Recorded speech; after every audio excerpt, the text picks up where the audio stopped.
Welcome to RPG Maker News. I'm your host, Salik, and in today's news we have no news. And so, we'll be going through some older news that I believe could be seriously valuable. Let's begin. Paycrew.me. This is a Japanese website where any artist can easily make a character creator and play with it. And hundreds of artists have already done that.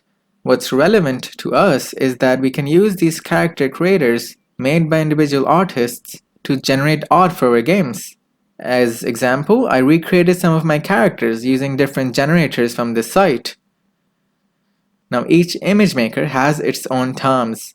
Some allow you to just play with it, some allow you to download characters and use them for non-commercial only, and some allow commercial use.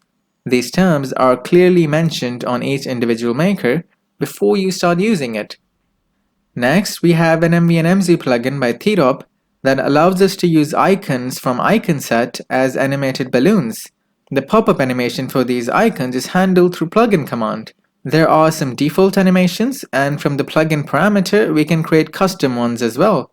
Overall, this plugin is a feature-rich upgrade from the default balloon system.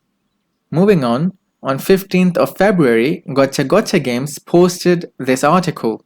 It's written in Japanese and posted on the official Japanese RPG Maker store. And it's about Gotcha Games recruiting artists and musicians to create official DLC for the Maker series. It says that if you are a pixel artist, an illustrator, or a sound creator, then you can submit your work to them. And if it meets their standard, they will publish and support it on platforms like Steam as official RPG Maker DLC. And as it sells, they will share the profit with you.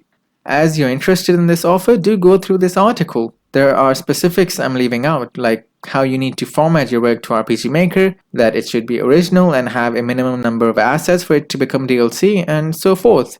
Now, two concerns about this I would like to address. First, since this is in Japanese, would they accept non-Japanese applications? My assumption is yes, they would. And even if Gotcha Games themselves don't, they will simply direct you to their overseas publishers. If your work is high quality and they are asking for it, then there is little room for rejection. Second concern, how serious are they about this? Well, the day this news came out, it got carpet bombed on my search results. And the same news about Gotcha Games recruiting artists got published on at least 7 other news websites, all in the same day. This sort of thing only happens with an important piece. So I would say they're pretty serious about this.